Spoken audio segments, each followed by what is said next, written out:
Command control సెంటర్లకు వస్తారు. దీంతో అక్కడ కొంత భద్రతాపరమైన చర్యలు తీసుకోవడం కోసం పోలీసులు ప్రయత్నం చేస్తున్నారు. ఇటు ఏసీబీ కార్యాలయం, ఇటు తెలంగాణ భవన్ మధ్యలో కమాండ్ కంట్రోల్ సెంటర్ ఉంది. కమాండ్ కంట్రోల్ సెంటర్కు ఎదురుగానే నిలోఫర్ కేఫ్ ఉంది.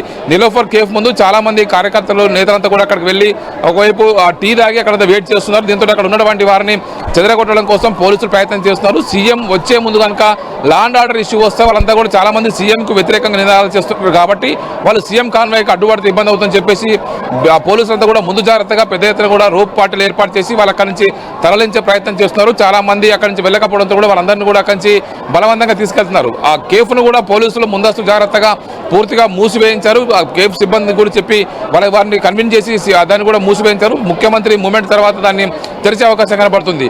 గతంలో కూడా వైపు గత జనవరి 9వ తేదీన కూడా కేటీఆర్ విచారణకు హాజరైన సందర్భం కూడా ఇలాంటి పరిస్థితి తలెత్తింది. అక్కడ పెద్ద ఎత్తున కూడా కొంత లా అండ్ ఆర్డర్ ఇష్యూ తలెత్తింది. ఆ తర్వాత చాలా మందిని అదుపులోకి తీసుకొని సాయంత్రం పూట పోలీసులు విడిచిపెట్టారు.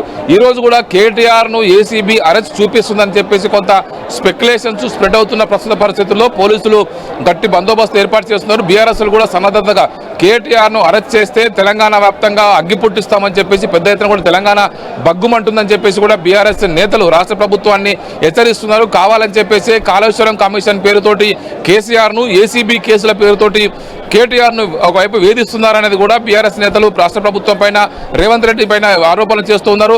ఇందులో భాగంగా ప్రధానంగా ఇప్పుడు జరుగుతున్నటువంటి పరిస్థితుల్లో ఈరోజు ఆ కేటీఆర్ను ఏ అంశాలపైన విచారిస్తారన్నది కూడా కొంత సస్పెన్స్గా మారింది. ఏసీబీ అధికారులు ముజీబ్తో పాటు మిగతా అధికారులంతా కూడా ఆయనను క్వశ్చన్ చేస్తున్నారు. ఇందులో ప్రధానంగా వివిధ ఈరోజు గతంలో అంటే రాష్ట్ర ప్రభుత్వం ఫార్ములా ఈని అత్యంత పరిశీలనాత్మకంగా నిర్వహించింది. అప్పుడు రాష్ట్ర క్యాబినెట్ అప్రూవల్ లేకుండానే పెద్ద ఎత్తున కూడా ఒకవైపు పోలీసులంతా కూడా పోలీసు కంప్లైంట్ తోటి ఏసీబీ విచారణ కొనసాగుతుంది. అప్పుడు విచారణ సంబంధించినటువంటి విచారణ కొనసాగుతుంది. అప్పుడు దానకిషోర్ ప్రిన్సిపల్ సెక్రటరీ కొనసాగుతుంది. దానకిషోర్ గతంలో ఆయన స్టేట్మెంట్ ఆధారంగా ఏసీబీ విచారణ కొనసాగిస్తుంది. ఇందులో అప్పుడు ఐఏఎస్ ఎంఏయుడి ప్రిన్సిపల్ సెక్రటరీ వివరించినటువంటి అరవింద్ కుమార్, అదేవిధంగా అప్పుడు హెచ్ఎండిఏ చీఫ్ ఇంజనీర్ పనిచేసిన బిఏవిఎన్ రెడ్డిని ఇప్పటికే ఒకవైపు ప్రశ్నించారు. ఇందులో ఎఫ్ఈఓ ఒప్పందాలు, నగదు బదిలీ అంశాలపైన ప్రధానంగా విచారణ కొనసాగుతున్నట్టుగా తెలుస్తుంది. కేబినెట్ ఆమోదం లేకుండా, ఆర్థిక శాఖ ఆమోదం లేకుండా నేరుగా కేటీఆర్ ఓరల్ ఇన్స్ట్రక్షన్తో హెచ్ఎండిఏ ఈ నిధులన్నింటినీ కూడా లండన్లో ఉన్నటువంటి ఈ ఫార్ములా ఈ కంపెనీకి బదిలీ చేసినట్టుగా కూడా ఆరోపణలు పేర్కొంటున్నారు. ఫార్ములా ఈ కార్ సంబంధించి గ్రీన్కో కంపెనీని తప్పుదోవ పట్టించడం కోసం కారణం ఏంటి? ఇందులో ప్రధానంగా బీఆర్ఎస్ పార్టీకి ఎలక్ట్రల్ బాండ్ ద్వారా వస్తున్నటువంటి నిధులు ఎక్కడి నుంచి వచ్చాయి, దానికి ఎవరిచ్చారనేది కూడా ఇందులో ప్రధానంగా ఈరోజు ప్రశ్నించే అవకాశం ఉన్నట్టుగా తెలుస్తుంది. దీంతో ప్రధానంగా ఇందులో జరుగుతున్నటువంటి చర్చలో ఈరోజు ఈ ఎలక్ట్రల్ బాండ్స్ కావచ్చు, నిధులు ఆర్బీఐ నిబంధనలకు వ్యతిరేకంగా హెచ్ఎండిఐ లండన్లో ఉన్నటువంటి కంపెనీకి బదిలీ చేయడం కావచ్చు, వారికి ఆయాచిత లబ్ధి జరిగిందనేది కూడా ఇందులో ఏసీబీ విచారణ కొనసాగిస్తుంది. తాను ఆ రాష్ట్ర మంత్రి హోదాలో అధికారులకు తాను ఓరల్ ఇన్స్ట్రక్షన్ ఇచ్చారని చెప్పేసి ఇప్పటికే కేటీఆర్ ఒప్పుకున్నారు. తాను ఎక్కడ కూడా అధికారమైన తప్పుకోవట్లేదు. తెలంగాణ బ్రాండ్ ఇమేజ్ పెంచడం కోసమే ప్రయత్నం చేశాననేది కూడా కేటీఆర్ చెప్తున్నట్టు వాదన. ఒక్కసారి కాదు 10 సార్లు పిలిచినా నేను విచారణకు వస్తాను, 1000 సార్లు పిలిచినా విచారణకు వస్తాను. రాష్ట్ర ప్రభుత్వాన్ని మాత్రం ప్రశ్నించకుండా నేను ఆగను, ఖచ్చితంగా నన్ను జైల్లో పెట్టినా కూడా నేను భయపడేది లేదు. గతంలో తెలంగాణ కోసం మేము జైలుకు వెళ్ళినటువంటి చరిత్ర మాది. మీ తెలంగాణ కోసం మీరు ఎంతవరకైనా వెళ్తాం, తెలంగాణ ప్రయోజనాలే మాకు ముఖ్యమని చెప్పేసి కేటీఆర్ మాట్లాడుతున్నారు. ఈరోజు పెద్ద ఎత్తున కూడా బీఆర్ఎస్ పార్టీ నేతలు, కార్యకర్తలంతా కూడా తెలంగాణ భవన్కు తరలి వచ్చారు. ఒకవైపు ఏసీబీ కార్యాలయం నుంచి తెలంగాణ భవన్ మధ్యలో రోడ్నంతా కూడా పోలీసులు తమ ఆధీనంలోకి తీసుకున్నారు. వందలాదిగా తరలి వచ్చినటువంటి కార్యకర్తల్ని ఆ పరిసర ప్రాంతాల్లో ఉండకుండా తెలంగాణ భవన్ వైపే వెళ్లాలని చెప్పేసి పోలీసులు సూచించడంతో కూడా బీఆర్ఎస్ పార్టీ కార్యకర్తలకు, నాయకులకు పోలీసుల మధ్య వాగ్వాదం చోటు చేసుకుంటుంది. ఈ రోజు కేటీఆర్ను ఈ 3 అంశాలపైన ప్రధానంగా గ్రిల్ చేసే అవకాశం అయితే కనబడుతుంది. ఆయన ఇదే అంశాలపైన వాళ్ళంతా కూడా ఏసీబీ అధికారులు ప్రశ్నిస్తారని తెలుస్తుంది. దీంతో ఎక్కడ కూడా ఎలాంటి అవాంఛనీయ సంఘటన జరగకుండా బీఆర్ఎస్ కార్యకర్తలంతా కూడా తన ఎమోషన్గా ఉన్నారు. రీసెంట్గా కేసీఆర్ని బీఆర్కే భవన్కి కాళేశ్వరం కమిషన్ పిలిచినప్పుడు కూడా చాలా మంది బీఆర్ఎస్ కార్యకర్తలంతా కూడా పోలీసుల వైఖరి పైన మండిపడ్డారు. దీంతో ఈరోజు ఏం పరిస్థితిని చేదాటిపోకుండా ఉండడం కోసం పెద్ద ఎత్తున కూడా పోలీసు బలగాలని మోహరించి ఉన్నారు. ఇక్కడ కూడా ఎలాంటి అవాంఛనీయ సంఘటన జరగకుండా జాగ్రత్త పడుతున్నారు. శ్రీకాంత్ స్వామి, ఇక్కడ ఏసీబీ విచారణ నడుస్తుంది. ఆఫ్ కోర్స్ చూస్తున్నాం ఎలక్ట్రల్ బాండ్స్ విషయానికి వచ్చేసరికి ఇది ఫారిన్ మనీ ట్రాన్స్ఫర్, ఫారిన్ సంబంధించినటువంటి ఆ ప్రాసెస్ లో జరిగింది. లండన్ కి ట్రాన్స్ఫర్ చేశారు ఆ కంపెనీకి. ఓకే, బట్ దీని తర్వాత ఈడీ ఇన్వాల్వ్మెంట్ ఏమైనా ఉంటుంది అనుకోవచ్చా? ఎందుకంటే పూర్తిగా ఆర్థిక అంశాలు, ఎలక్ట్రల్ బాండ్స్ విషయంలో ఒకవేళ నిజాలు తేలితే, ఈ ఆరోపణలు ఏమైనా వాస్తవాలు తేలితే ఈ అంశం నెక్స్ట్ లెవెల్కి ఏమైనా తీసుకెళ్లేటువంటి ఛాన్స్ ఉంటాయా? అంటే ఇదే అంశం సంబంధించి ఇప్పటికే ఏసీబీ ఫైల్ చేసినటువంటి ఎఫ్ఐఆర్ ఆధారంగానే ఇప్పటికే ఈడీ కూడా ఎన్ఫోర్స్మెంట్ డైరెక్టరేట్ కూడా ఈ నిధులు ఆర్బీఐ నిబంధనలకు వ్యతిరేకంగా వీళ్ళు బదిలీ చేశారు కాబట్టి దానివల్ల కేటీఆర్కి ఏమైనా ఆయాచిత లబ్ధి జరిగిందా, కేటీఆర్కి లబ్ధి జరగడం కోసం ఇలాంటి నిధులు పంపారనేది కూడా ఈడీ ఇప్పటికే కేటీఆర్ కూడా పిలిచి విచారించింది. కేటీఆర్ స్పష్టంగా చెప్తారు, నాకు ఎలాంటి విచారణకు సంబంధించి విచారణ ఎదుర్కోవడానికి సిద్ధంగా ఉన్నాం, నాకు ఎలాంటి లబ్ధి జరగలేదు, కేవలం తెలంగాణలో ఈవీ పరిశ్రమను ప్రోత్సహించడానికి, తెలంగాణ బ్రాండ్ ఇమేజ్ పెంచడం కోసమే తాను ప్రయత్నం చేశాను. తెలంగాణకు వేలాది కోట్ల రూపాయల ఈవీ పరిశ్రమ ఒకవైపు ఇప్పటికే ఒకవైపు గ్రీన్ ఎనర్జీ ప్రోత్సహించడం కోసమే ఈవీ పరిశ్రమ వచ్చింది. అమర్రాజు లాంటి పెద్ద పెద్ద కంపెనీలు వచ్చి ఇక్కడ వేల కోట్ల పెట్టుబడులు పెట్టి ఈవీ పరిశ్రమకు ప్రోత్సాహంగా వచ్చాయి. ఈ ప్రభుత్వం కాంగ్రెస్ ప్రభుత్వం వచ్చిన తర్వాత ఈ ఒప్పందాన్ని కొనసాగించి ఉంటే మరింతగా తెలంగాణలో ఈవీ పరిశ్రమ అభివృద్ధి జరిగి ఉండేది. ఈ ఒప్పందాన్ని ఏకపక్షంగా రాష్ట్ర ముఖ్యమంత్రి అనాలోచిత నిర్ణయంతో రద్దు చేసుకోవడం వల్ల పెద్ద ఎత్తున నష్టం జరిగింది. కాబట్టి నా మీద కేసు పెట్టద్దు, ముఖ్యమంత్రి మీద కేసు పెట్టి రాష్ట్రానికి నష్టం జరిగింది కాబట్టి ఆయన మీద కేసు పెట్టి విచారించాలని చెప్పేసి కూడా కేటీఆర్ ఎదురుదాడి చేస్తున్నారు. తనకు విషయంలో తనకు చిన్న రూపాయి లబ్ధి జరిగినా కూడా తను ఎలాంటి లై డైరెక్టర్ పరీక్ష కూడా సిద్ధము, ముఖ్యమంత్రి రేవంత్ రెడ్డి లై డైరెక్టర్ పరీక్షకు సిద్ధమా అని చెప్పేసి సవాల్ విసురుతున్నారు. గతంలో ఓటుకు నోటు కేసులో ఏసీబీకి దొరికినటువంటి రేవంత్ రెడ్డి తనలాగే అందరినీ వేధించాలి, తనలాగే అందరినీ జైలుకు పంపాలని ఒక కుట్రతోటి తను ఒక కక్షతోటి అసూయతోటి ఇలాంటి కేసులు పెట్టించి వేధిస్తున్నారు. ప్రతి చిన్న విషయాన్ని కూడా పోలీసులు కేసులు నమోదు చేస్తూ ఒకవైపు ఏకపక్షంగా వ్యవహరిస్తున్నారు అనేది కూడా బీఆర్ఎస్ వర్కింగ్ ప్రెసిడెంట్ కేటీఆర్ కావచ్చు, బీఆర్ఎస్ నేతలు చేస్తున్నటువంటి ఆరోపణ. తాను ఎలాంటి విచారణకైనా సిద్ధము, ఇప్పుడు ఏ స్థాయికైనా వస్తానని చెప్పేసి కూడా కేటీఆర్ రాష్ట్ర ప్రభుత్వానికి సవాల్ విసురుతున్నారు. అవసరమైతే తెలంగాణ కోసం, తెలంగాణ ప్రయోజనాల కోసం మరోసారి తెలంగాణ ఉద్యమంలో ఏ విధంగా జైలుకు పోయానో అదేవిధంగా మరోసారి జైలుకు పోవడం కోసం సిద్ధంగా ఉన్నానని చెప్పేసి కూడా అంటున్నారు శ్రీకాంత్. స్వామి, అరెస్ట్ అవసరమైతే అరెస్ట్ కూడా చేసే అవకాశాలు ఉండొచ్చు అనంటే మీరు సిద్ధంగా ఉండండి బీఆర్ఎస్ పార్టీ నాయకులు కార్యకర్తలు అని చెప్పేసి వాళ్ళను మెంటల్ గా ప్రిపేర్ చేస్తున్నారా? ఇప్పటికే కేఫ్ నిలోఫర్ మూసేస్తున్నారు. తెలంగాణ భవన్ పరిసర ప్రాంతాలు మొత్తం కూడా మీరు అన్నట్టు ఒక భావోద్వేగమైనటువంటి ఉద్రిక్తత అక్కడ కనిపిస్తోంది. ఎందుకంటే ఇప్పటికే కేసీఆర్ ను విచారించారు, హరీష్ రావును విచారించారు, ఇప్పుడు మళ్ళీ కేటీఆర్ ను కూడా ఈ రేస్ సంబంధించి విచారణ చేస్తున్నారు. అరెస్ట్ అయ్యేటువంటి అవకాశాలు కూడా ఉన్నాయి. అరెస్ట్ చేస్తే చేయొచ్చు అన్నది కూడా ప్రధానంగా కేటీఆర్ దగ్గర నుంచి ఒక లీక్. గతంలో కూడా మొదటిసారి కేటీఆర్ వెళ్తున్నప్పుడు నన్ను విచారణకు తీసుకెళ్లి ఇంట్లో రైడ్ చేసేటువంటి అవకాశాలు కూడా ఉన్నాయి, రైడ్ చేయడానికి సిద్ధమవుతున్నారని చెప్పేసి ఒక లీక్ ఇచ్చారు అప్పుడు కేటీఆర్. సో ఇప్పుడు ఈ స్టేట్మెంట్ ఒకటి చూడాలి. సో అట్లాంటి పరిస్థితులు ఉన్నాయా, కనిపిస్తున్నాయా? నెక్స్ట్ లెవెల్లో అరెస్ట్ను చూడొచ్చా?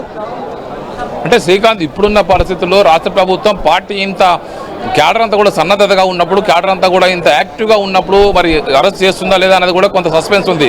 పార్టీ అంత యాక్టివ్గా నేతలంతా కూడా ప్రిపేర్డ్గా ఉన్నప్పుడు కనుక అరెస్ట్ చేస్తే లా అండ్ ఆర్డర్ కొంచెం డిస్టర్బ్ అయ్యే అవకాశం కనబడుతుంది. బీఆర్ఎస్ నేతలు ఇప్పుడే చెప్తున్నారు, కేటీఆర్ను ముట్టుకుంటే రాష్ట్రం అంతా కూడా అగ్గి పుట్టిస్తాం, రాష్ట్రం అంతా బగ్గుమంటుంది.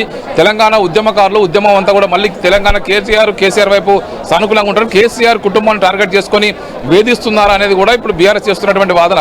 ఈరోజు పార్టీ సీనియర్ నేతలు హరీష్ రావుతో పాటు సింగిరెడ్డి నిరంజన్ రెడ్డి, తలసాని శ్రీనివాస్ యాదవ్, మహమూద్ అలీతో పాటు పార్టీకి సంబంధించిన సీనియర్ నేతలంతా కూడా తెలంగాణ భవన్లో కూర్చొని ఉన్నారు. జరుగుతున్నటువంటి విషయాలు వాళ్ళు ఎప్పటికప్పుడు పరిశీలిస్తున్నారు. ఒకవైపు పార్టీకి సంబంధించినటువంటి లీగల్ టీం అంతా కూడా రెడీగా ఉంది. ఎలాంటి పరిస్థితిని కూడా ఫేస్ చేయడం కోసం లీగల్ టీం ఇప్పటికే సిద్ధమై ఉంది. పార్టీకి సంబంధించిన లీగల్ టీం, జనరల్ సెక్రటరీ సోమ భరత్ ఆధ్వర్యంలో లీగల్ టీం అంతా కూడా తెలంగాణ భవన్లోనే వాళ్ళంతా కూడా వందలాది మందిగా అడ్వకేట్ కూడా ఇక్కడ తరలి వచ్చే వాళ్ళంతా కూడా సంసిద్ధమై ఉన్నారు. ఇలాంటి పరిస్థితుల్లో రాష్ట్ర ప్రభుత్వం కొంత పార్టీ ప్రిపేర్నెస్ గా ఉన్నప్పుడు అరెస్ట్ చేస్తే పరిస్థితి మరింత చేదాడిపోయే అవకాశం ఉంటుంది. కావాలని చెప్పేసి వారికి పొలిటికల్ మైలేజ్ గా కూడా వాళ్ళు మార్చుకునే అవకాశం కనబడుతుంది. కావాలని చెప్పేసి ఈ కాంగ్రెస్ ప్రభుత్వం కేసీఆర్ ను వేధిస్తుంది. కాళేశ్వరం కమిషన్ పేరుతోటి కేసీఆర్ ను, అదేవిధంగా ఇటు ఏసీబీ విచారణ పేరుతో కేటీఆర్ ను విచారిస్తుంది. ఇప్పటికీ హరీష్ రావు పైన పలు కేసులు నమోదు చేశారు. ఇలాంటి వాళ్ళ కుటుంబ సభ్యులందరూ కూడా వరుసగా వేధిస్తున్న నేపథ్యంలో బీఆర్ఎస్ యంత్రాంగం అంతా కూడా కొంత అలర్ట్ అయి ఉంది. ఈ పరిస్థితుల్లో ఒకవైపు లోకల్ బాడీకి ఈ రోజు రాష్ట్ర క్యాబినెట్ లో కమాండ్ కంట్రోల్ సెంటర్ లోనే క్యాబినెట్ సమావేశం జరిగే అవకాశం ఉందని చెప్పేసి తెలుస్తున్న నేపథ్యంలో లోకల్ బాడీ కోసం రాష్ట్ర క్యాబినెట్ ఈ రోజు ఒక డిసిషన్ తీసుకోబోతుంది. ఇలాంటి పరిస్థితుల్లో లోకల్ బాడీ ఎలక్షన్స్ వచ్చే లోపే పరిస్థితి మరింత ఇంటెన్స్ గా మారే అవకాశం ఉంది. బీసీలకు 42% రిజర్వేషన్లు ఇస్తామని చెప్పేసి రాష్ట్ర కాంగ్రెస్ పార్టీ ఎలక్షన్ ముందు హామీ ఇచ్చింది. ఇప్పుడు బిల్లు కూడా పెట్టింది. దాన్ని ఇంప్లిమెంట్ చేసిన తర్వాత లోకల్ బాడీ ఎలక్షన్స్ పోవాలి. అప్పటి వరకు మేము ఊరుకున్నది లేదని చెప్పేసి కూడా బీఆర్ఎస్ కొన్ని పొలిటికల్ ఎజెండాను లోకల్ బాడీ ఎలక్షన్స్ ముందే మరింత సిద్ధం చేసుకుని పెట్టుకుంటుంది. ఇలాంటి తరుణంలో బీఆర్ఎస్ పూర్తిగా సంసిద్ధమై ఉన్నట్టు ప్రస్తుత తరుణంలో ఆయన అరెస్ట్ చేస్తే కనుక పరిస్థితి మరింత ఎరప్ట్ అయ్యే అవకాశం కనబడుతుంది. కాంగ్రెస్ పార్టీ కావచ్చు, రాష్ట్ర ప్రభుత్వం కావచ్చు, ఇలాంటి పరిస్థితుల్లో ఆ డేర్ చేస్తుందా అనేది కూడా కొంత క్వశ్చన్ మార్క్ గా ఉంది. కానీ పార్టీ కనుక గత ప్రభుత్వం కనుక వ్యూహాత్మకంగా వివరిస్తే కనుక పార్టీ అలర్ట్ గా లేని సమయంలో అనూహ్యంగా కేటీఆర్ ఇంటికి వెళ్ళే అరెస్ట్ చేయాలని చెప్పేసి పలు సందర్భాల్లో రేవంత్ రెడ్డి మీడియాతో కావచ్చు తన అనుయాయుల వద్ద మాట్లాడినటువంటి విషయం కొంచెం చర్చకు వస్తుంది. తనను ఏ విధంగా అయితే ఇంట్లో ఒంటరిగా ఉన్నప్పుడు కుటుంబ సభ్యుల మధ్య ఉన్నప్పుడు బలవంతంగా ఎత్తుకొచ్చారో అదే విధంగా కేటీఆర్ ను తీసుకొస్తానని చెప్పేసి ఆయన పదే అన్నటువంటి విషయాల్ని బీఆర్ఎస్ నేతలు కావచ్చు మిగతా నేతలకు గుర్తు చేసుకుంటూ ఉన్నారు. ఇప్పుడున్న పరిస్థితుల్లో ఈరోజు గత జనవరి 9వ తేదీన జరిగినటువంటి విచారణలో 6 గంటల పాటు కేటీఆర్ ను విచారించారు. ఈ రోజు 10 గంటలకు వెళ్ళినటువంటి కేటీఆర్ విచారణను ఎదుర్కొంటున్నారు. ఈ రోజు ఒకవైపు ఎలక్ట్రల్ బాండ్స్ తో పాటు జరిగినటువంటి లావాదేవీలపైనే పెద్ద ఎత్తున కూడా ఒక చర్చ జరిగే అవకాశం కనబడుతుంది. ఇందులో ప్రధానంగా ఏసీబీ అధికారులు ఐఓ ఆఫీసర్గా ఉన్నటువంటి Bajid Khan, ACB joint director Rituraju, director Tarun Joshi ఈ ముగ్గురు కేటీఆర్ ను క్వశ్చన్ చేస్తున్నట్టుగా తెలుస్తుంది. వీళ్ళు ప్రధానంగా ఈ 2-3 అంశాలు 40 కోట్ల పైగా నిధులన్నీ కూడా ఒక ఆర్బీఐ నిబంధనల వ్యతిరేకంగా లండన్లో ఉన్నటువంటి ఎఫ్ఓ కంపెనీకి బదిలీ చేయడం కావచ్చు, మరొకటి వాళ్ళు ఒకవైపు గ్రీన్ కో లాంటి ఇతర కంపెనీల ద్వారా ఎలక్ట్రల్ బాండ్స్ రూపంలో బీఆర్ఎస్ పార్టీకి ఆయాచితంగా లబ్ధి జరిగింది. ఇందులో వారికి లబ్ధి చేసిన తర్వాత వాళ్ళు ఎలక్ట్రల్ బాండ్స్ బీఆర్ఎస్ పార్టీ కొని ఇచ్చారనేది కూడా ఇందులో ఒక ఆరోపణగా ఉంది. ఇవన్నింటినీ కూడా వాళ్ళు ఇప్పుడు ఏసీబీ రెండింటి కూడా ఒకవైపు రుజువు చేయాల్సి ఉంటుంది. విచారణ మరింత లోతుగా చేసి దీనికి సంబంధించినటువంటి కేటీఆర్ విచారణ ముగిసిన తర్వాత త్వరలోనే ఛార్జ్ షీట్ కూడా ఏసీబీ దాఖలు చేస్తుందనే ఒక చర్చ అయితే కొనసాగుతుంది. శ్రీకాంత్, అంటే ఇక్కడ ఇంకొక పాయింట్ మనం కాంగ్రెస్ పార్టీ వర్షన్ నుంచి ఒకటి వినిపిస్తోంది. బీఆర్ఎస్ పార్టీ ఇప్పటికీ మీరు చెప్పినట్టు కొంత ఎమోషనల్ గా ఉన్నారు. ఎందుకంటే కేసీఆర్ లాంటి వ్యక్తిని అఫ్ కోర్స్ కేటీఆర్ కూడా అన్నారు ఒక పైశాచిక ఆనందం పొందుతున్నారు, హరీష్ రావును కేసీఆర్ ను వీళ్ళు విచారించి పైశాచిక ఆనందం పొందుతున్నారని చెప్పేసి. బట్ బీఆర్ఎస్ పార్టీ ఈ జరుగుతున్నటువంటి విచారణల్లో ప్రభుత్వానికి లేదా ప్రజలకు ఒక బల ప్రదర్శన ఏమైనా కనిపిస్తోందా, బల ప్రదర్శన చేస్తుంది అనుకోవచ్చా? పార్టీ ఫుల్ యాక్టివ్ లో ఉంది. ఏమాత్రం దుందుడుకు చర్యలు చేసినా, ఏమాత్రం ఎట్లాంటి అడుగు వేసినా కానీ ఖచ్చితంగా రియాక్షన్ ఇస్తామని చెప్పేసి ముందు సంకేతంగా చూడొచ్చా? ఇప్పుడున్నటువంటి వాతావరణం, పరిసర ప్రాంతాలు, కేఫ్ నీలోఫర్ మూసేయడం, ముఖ్యమంత్రి వస్తున్నటువంటి క్రమంలో అడ్డుకుంటామని హెచ్చరికలు వేయడం ఇవన్నీ చూస్తున్నటువంటి క్రమంలో అంటే ఇప్పటికే బీఆర్ఎస్ పార్టీ క్యాడర్ అంతా కూడా తెలంగాణ భవన్ లోపలికి పోలీసులు నెట్టివేస్తున్నారు. ఆ రోడ్డు పైకి వచ్చిన ప్రతి కార్యకర్తను కూడా రోప్ పార్టీ ద్వారా లోపలికి సంబంధించినప్పుడు పంపిస్తున్నారు. ఒకవైపు పార్టీ కార్యకర్తలు కూడా ఒకవైపు ముఖ్యమంత్రి రేవంత్ రెడ్డి కమాండ్ కంట్రోల్ సెంటర్కి వచ్చే సమయంలో వారంతా కూడా ఏమన్నా డిస్టర్బ్ చేస్తారనే ఉద్దేశంతోనే పోలీసు యంత్రాంగం అలర్ట్ అయింది. ఒకవైపు వారికి సంబంధించిన పోలీసు భద్రతా బలగాలను కూడా పూర్తిగా తెలంగాణ భవన్ పరిసర ప్రాంతాల్లో పెద్ద ఎత్తున మోహరించారు. ఇటు ఏసీబీ ఆఫీస్ పరిసర ప్రాంతాల్లో కావచ్చు, ఇటు కేఫ్ నీలోఫర్ ముందు కావచ్చు, కమాండ్ కంట్రోల్ సెంటర్లు దారిలో కావచ్చు, అన్ని చోట్ల కూడా పెద్ద ఎత్తున కూడా పోర్సునంతా మోహరించి ఉన్నారు. కేటీఆర్ కనుక అరెస్ట్ చేస్తే పార్టీ క్యాడర్ అంతా కూడా ఒక్కసారిగా బగ్గుమంటుంది. కాబట్టి ఇప్పుడున్న పరిస్థితుల్లో అందుకోసమే ప్రిపేర్నెస్గా మొన్న కేసీఆర్ బీఆర్కే భవన్ వచ్చినప్పుడు కూడా వేలాది మంది బీఆర్ఎస్ పార్టీ నాయకులు కార్యకర్తలంతా కూడా బీఆర్కే భవన్ పరిసర తరలి రావడంతో కూడా పోలీసులు పెద్ద ఎత్తున కూడా బారికేడ్లు ఏర్పాటు చేసి ఎక్కడ నాయకులు అక్కడనే వాళ్ళందరూ కూడా వారిని అరెస్ట్ చేసి అక్కడనే వాళ్ళంతా కూర్చోబెట్టడం జరిగింది. ఆ తర్వాత విచారణ ముగిసిన తర్వాత అందరినీ వదిలిపెట్టారు. ఈ రోజు కూడా గత జనవరి 9వ తేదీన కేటీఆర్ విచారించినప్పుడు దాదాపుగా 6 గంటల సమయం పట్టడాన్ని విచారించారు. ఈ రోజు కూడా మరిన్ని గంటల పాటు విచారణ కొనసాగించే అవకాశం కనబడుతుంది. కేటీఆర్ తో పాటు ఆయన అడ్వకేట్ రామచంద్ర కూడా లోపలికి వెళ్లారు. గతంలో హైకోర్టు ఆదేశాల మేరకు, హైకోర్టు ఇచ్చిన అనుమతి మేరకు తనతో పాటు ఒక అడ్వకేట్ ని తీసుకెళ్లే అవకాశం కనబడుతుంది. తాను ఏసీబీ అడిగినటువంటి ప్రతి విషయానికి సంబంధించి ప్రతి పత్రాన్ని అందజేస్తాను, తాను ఎక్కడ కూడా చట్టాన్ని ఉల్లంఘించలేదు, రాష్ట్ర ప్రతిష్ట నిర్మూలించడం కోసం, ఈవీ పరిశ్రమను ప్రోత్సహించడం కోసం గత ప్రభుత్వంలో తాను మున్సిపల్ శాఖ మంత్రిగా, ఎంఏయుడి శాఖ మంత్రిగా, మున్సిపల్ పట్టణాభివృద్ధి శాఖ మంత్రిగా తానే అప్పుడున్నటువంటి అధికారులకు అరవింద్ కుమార్ కావచ్చు, మిగతా అధికారులకు అప్పుడు హెచ్ఎండిఏ చీఫ్ ఇంజనీర్ రెడ్డికి ఒకవైపు నేనే అనుమతులు ఇచ్చానని చెప్పేసి కేటీఆర్ స్వయంగా ఒప్పుకుంటున్న నేపథ్యంలో ఈ కేసును ఒకవైపు ఎటు తీసుకెళ్తారని కూడా చూసుకోవాల్సింది. ఇప్పటికే దీనికి సంబంధించి మరింత లోతుగా విచారించి దీన్ని పూర్తి స్థాయిగా ఇప్పుడు విచారణ ముగిస్తే త్వరలోనే ఛార్జ్ షీట్ దాఖలు చేసే అవకాశం అయితే కనబడుతుంది. Srikanth, thank you Swami, thank you. మళ్ళీ లేటెస్ట్ అప్డేట్స్ కోసం I will come back to you. Thanks for joining. మొత్తానికి కేటీఆర్ అరెస్టుకు రంగం సిద్ధమవుతోందా? కేటీఆర్ ఈ రోజు విచారణ తర్వాత ఏం జరగబోతోంది? ఛార్జ్ షీట్ ఫైల్ చేయబోతున్నారా? సీజన్ 10 కోసం మున్సిపల్ అండ్ అర్బన్ డెవలప్మెంట్ శాఖ ఎఫ్ఈఓతో కుదిరినటువంటి ఆ ఒప్పందానికి ఆ తర్వాత రాను తెలంగాణ రాష్ట్రంలో ఈ ప్రభుత్వం ఏర్పడిన తర్వాత, కాంగ్రెస్ పార్టీ ప్రభుత్వం ఏర్పడిన తర్వాత దాన్ని రద్దు చేసుకున్నారు.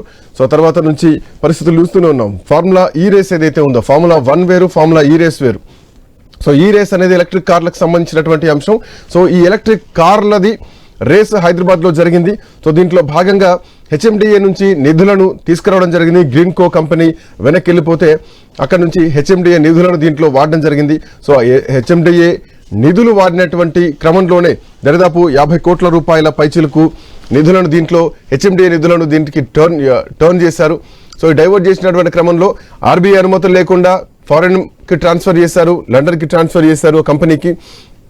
తో పాటు ఇక్కడ కేబినెట్ అనుమతి కూడా లేదు. సో కేబినెట్ అనుమతి లేకుండా, ఆర్థిక శాఖ అనుమతి లేకుండా దీంట్లో మరీ ముఖ్యంగా ఈ డబ్బులను మిస్గైడ్ చేశారు, అంటే పక్కదారి పట్టించారనే ప్రధానమైనటువంటి అంశం. అయితే ఇందులో అవినీతి లేదు, కాకపోతే ఇందులో పక్కదారి పట్టించారు, the way of procedure is wrong అన్నది మాత్రం ఇక్కడ ప్రధానంగా ఉన్నటువంటి అంశం. సో ఏదైనా కానీ ఇప్పటికే కేటీఆర్ని ఏసీబీ అధికారులు ప్రశ్నిస్తున్నారు. మరోవైపు బీఆర్ఎస్ పార్టీ తెలంగాణ భవన్ దగ్గర కార్యకర్తలంతా కూడా అక్కడ గుమిగూడున్నారు, వేలాదిగా కార్యకర్తలు ఉన్నారు. సో ఇప్పటికే కేఫ్ నీలోఫర్లో టీ తాగుదామని వెళ్ళినటువంటి కార్యకర్తలందరినీ కూడా అక్కడి నుంచి పోలీసులు పంపించేస్తున్నారు. రోప్స్ సహాయంతో పోలీసులందరూ అక్కడి నుంచి తెలంగాణ భవన్ లోపలికి నెట్టివేస్తున్నారు. ఐ న్యూస్ స్క్రీన్ పైన ఎక్స్క్లూజివ్ గా చూడొచ్చు. కేటీఆర్ విచారణకు వెళ్లే ముందు భారీ కార్యకర్తల గణం మధ్య కేటీఆర్ విచారణకు వెళ్లారు. అయితే ఇప్పటికే దీనిపైన కాంగ్రెస్ పార్టీ ప్రశ్నిస్తోంది, ఇంత హంగామా చేయాల్సినటువంటి అవసరం ఏంది, న్యాయంగా విచారణ ఎదుర్కొనే వాళ్ళు ఇంత భారీగా బల ప్రదర్శన చూపించాల్సినటువంటి అవసరం ఉంది. కేటీఆర్ హాజరైనా కానీ ఇంత హంగామా చేయాల్సినటువంటి అవసరం లేదు అంటూ ఇప్పటికే మంత్రులు మాట్లాడుతున్నారు. పొంగులేటి శ్రీనివాసరెడ్డి ఒక సందర్భంలో ఈ మాట కూడా ఈ వ్యాఖ్య చేయడం జరిగింది. మరోవైపు మరికాసేపట్లోనే అటు కమాండ్ కంట్రోల్ రూమ్ దగ్గరికి ముఖ్యమంత్రి రాబోతున్నారు. ఈరోజు అక్కడ మంత్రులతో సమావేశం కాబోతున్నారు. సో ఇట్లాంటి నేపథ్యంలో ముఖ్యమంత్రి కాన్వాయ్కి అడ్డుపడేటువంటి అవకాశాలున్నాయి, కాన్వాయ్కి ఎదురు తిరిగేటువంటి అవకాశాలున్నాయటువంటి క్రమంలోనే అక్కడున్నటువంటి బీఆర్ఎస్ పార్టీ కార్యకర్తలందరినీ కూడా ఆ పక్కనే ఉన్నటువంటి తెలంగాణ భవన్లోకి పంపించేస్తున్నారు, రోప్స్ పెట్టి అడ్డుకుంటున్నారు. ముఖ్యమంత్రి వచ్చేటువంటి టైంకి ఎలాంటి లా అండ్ ఆర్డర్ ఇష్యూ రాకుండా పోలీసులు ముందస్తు జాగ్రత్త చర్యలు తీసుకుంటున్నారు. ఓవైపు ఏసీబీ ఆఫీస్ దగ్గర కేటీఆర్ విచారణ నడుస్తోంది, ఇంకోవైపు ఇప్పటికే అటు తెలంగాణ భవన్ దగ్గర ఉద్రిక్త వాతావరణం ఉంది. మరి కాసేపట్లోనే ముఖ్యమంత్రి రేవంత్ రెడ్డి అక్కడికి రాబోతున్నటువంటి క్రమంలో ఏమాత్రం లా అండ్ ఆర్డర్ ఇష్యూ రాకుండా ముందస్తుగానే అక్కడున్నటువంటి కార్యకర్తలందరినీ కూడా పోలీసులు పంపించేస్తున్నారు, తెలంగాణ భవన్లోకి పంపించేస్తున్నారు. అయితే ఈ విచారణ కక్ష సాధింపులో భాగంగానే విచారణ చేస్తున్నారంటూ కూడా బీఆర్ఎస్ పార్టీ నాయకులు అంటున్నారు. అఫ్కోర్స్ గతంలో ఏసీబీ విచారణకు పోయినప్పుడు 6 గంటల పాటు విచారణ జరిగింది.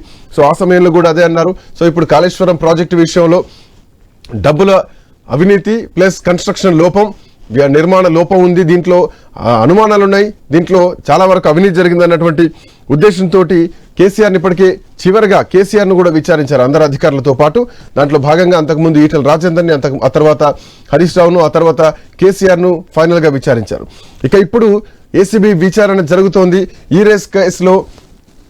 రేసులో కేటీఆర్ని ఖచ్చితంగా దీంట్లో ఇన్వాల్వ్మెంట్ ఉంది. కేటీఆర్ ఒప్పుకున్నారు, ఇందులో అధికారుల తప్పేం లేదు. నేనే హైదరాబాద్ బ్రాండ్ ఇమేజ్ కోసం, హైదరాబాద్లో పెట్టుబడుల కోసం ఈ కార్ రేసును మేము ప్రపంచం మొత్తం కూడా చూపించాం. 700 కోట్ల రూపాయల పెట్టుబడులు వచ్చాయి. ఇవి 50 కోట్ల రూపాయలు అఫ్కోర్స్ ఆర్థిక అనుమతిస్తేనే ఆ రోజు అరవింద్ కుమార్ గారు ప్రొసీడ్ అయ్యారు. సో నా అనుమతితో ఓరల్గా ఇచ్చినటువంటి ఇన్స్ట్రక్షన్తోనే దీంట్లో అధికారుల తప్పేం లేదు. హైదరాబాద్ అభివృద్ధి కోసం మాత్రమే ఆ నిర్ణయం తీసుకున్నామన్నారు. అఫ్కోర్స్ ఒప్పుకోవాల్సినటువంటిదే, కానీ అది యాజ్ పర్ ప్రొసీజర్ పోలేదు, ఆర్థిక శాఖ అనుమతులు తీసుకోలేదు, కేబినెట్ అప్రూవల్ తీసుకోలేదు. ఏం చేసుకోకుండా కేవలం ఒక ఆదేశానుసారం ఓరల్ ఇన్స్ట్రక్షన్ తోటి డబ్బులు పక్కదారి పట్టాయి. అండ్ వాటిలో భాగంగానే ఎంత డబ్బులు వెళ్ళాయి బయటికి చెప్తుంది ఎంత, లోపల ఉంది ఎంత, అండ్ తిరుగు రిటర్న్ గా ఎలక్టోరల్ బాండ్స్ ఎన్ని వచ్చాయి బీఆర్ఎస్ పార్టీకి అన్నది కూడా ఒక అంశం. అయితే ఇదే బాండ్స్ గురించి గతంలో కూడా చర్చ జరిగింది. ఏదైతే గ్రీన్కో కంపెనీ ఉందో ఎలక్టోరల్ బాండ్స్ కేవలం బీఆర్ఎస్ పార్టీకి కాదు, కాంగ్రెస్ పార్టీకి ఇవ్వడం జరిగింది, వైఎస్ఆర్సీపీకి కూడా ఇవ్వడం జరిగింది. సో రకరకాల పార్టీలకు కూడా వాళ్ళు ఇచ్చారు. సో ఈ లెక్కన మరి మీకు ఇస్తే మీరు కూడా దీంట్లో ఇన్వాల్వ్మెంట్ ఉందట అని గతంలోనే బీఆర్ఎస్ పార్టీ ఒక ప్రశ్న లేవనెత్తడం జరిగింది. సో ఏదేమైనా కానీ ఇప్పుడు కేటీఆర్ విచారణకు వెళ్తున్నటువంటి టైంలో ఒక కీలకమైనటువంటి మాట ఒకటి చేశారు. నన్ను అరెస్టు చేసినా చేయొచ్చు, అవసరమైతే అరెస్టు కూడా చేస్తారు కావచ్చు అని కేటీఆర్ ఒక మాట అన్నారు. నిజంగానే ఏసీబీ విచారణ తర్వాత ఛార్జ్ షీట్ ఏమైనా ఫైల్ అయ్యే అవకాశం ఉంటుందా? కేటీఆర్ను ఇక్కడి నుంచి ఇటే అరెస్ట్ చేస్తారా, లేదంటే రేవంత్ రెడ్డిని ఎట్లా అయితే ఇంట్లోంచి బెడ్రూమ్లోంచి అరెస్ట్ చేస్తారో అదే పద్ధతిలో మళ్ళీ అరెస్ట్ చేయాలి అన్నటువంటి ఉద్దేశంతో ఏమైనా ఉన్నారా? సో ఒక కక్ష సాధింపు దిశగా రాజకీయాలు పోతున్నాయా తెలంగాణలో అన్నది ఇప్పుడు జరుగుతున్నటువంటి చర్చ. సో ఒక్కసారి కాదు 100 సార్లైనా జైలుకు పోతామంటూ ఇప్పటికే కేటీఆర్ ఈరోజు ప్రెస్ మీట్లో అంటే మీడియా ముందు మాట్లాడడం జరిగింది. ఏసీబీ విచారణకి వెళ్లే కంటే ముందు రాష్ట్ర ప్రజలంతా కూడా ఇదంతా గమనిస్తున్నారు. 42% రిజర్వేషన్లు ఇస్తామని కామారెడ్డి డిక్లరేషన్ పెట్టినప్పుడు వాటిని మర్చిపోయి స్థానిక సంస్థలకు వెళ్తోంది అంటూ కూడా కాంగ్రెస్ పార్టీ ప్రభుత్వాన్ని ఈరోజు కేటీఆర్ విమర్శించారు. సో ఇవన్నీ కూడా ప్రజలు గమనిస్తున్నారు. రైతు బంధును కేవలం ఎలక్షన్స్ వచ్చినప్పుడే ఎన్నికల బంధుగా మార్చేసి ఎలక్షన్స్ వచ్చినప్పుడు మాత్రమే ఇస్తున్నారంటూ కూడా ఈ విషయాన్ని కూడా రైతులు గమనిస్తున్నారన్నారు. నెలకి 2500 ఎగ్గొట్టారు. సో రాష్ట్ర మహిళలు ఇది కూడా గమనిస్తున్నారన్నారు. 2 లక్షల ఉద్యోగాలు ఇస్తామని చెప్పేసి యువతను మోసం చేశారు. సో ఇట్లా ప్రభుత్వాన్ని విమర్శిస్తూ అన్ని కామెంట్లు చేశారు. ఏదో ఒక కమిషన్ ఎంక్వైరీ అంటూ కాలయాపన చేస్తున్నారు. కేవలం పొలిటికల్ డైవర్షన్స్ జరుగుతున్నాయి తప్ప రాష్ట్రంలో పరిపాలన జరగట్లేదంటూ కేటీఆర్ చేస్తున్నటువంటి కామెంట్స్. సో మరోవైపు కేటీఆర్ విచారణ, ఏసీబీ విచారణ జరుగుతోంది. ఏసీబీ ఆఫీస్లో విచారణ జరుగుతోంది. ఇంకోవైపు తెలంగాణ భవన్ దగ్గర కొంత ఉద్రిక్త వాతావరణం ఉంది. సో మరి కాసేపట్లోనే ముఖ్యమంత్రి అక్కడికి చేరుకున్నటువంటి క్రమంలో లా అండ్ ఆర్డర్ ఇష్యూ రాకుండా పోలీసులు పూర్తి బందోబస్తు కూడా ఏర్పాటు చేయడం జరిగింది. రైట్, మరిన్ని అప్డేట్స్ వస్తూనే ఉంటాయి. లెట్స్ చిన్న బ్రేక్ తీసుకుందాం. బ్రేక్ తర్వాత అప్డేట్స్ విల్ బి కంటిన్యూడ్.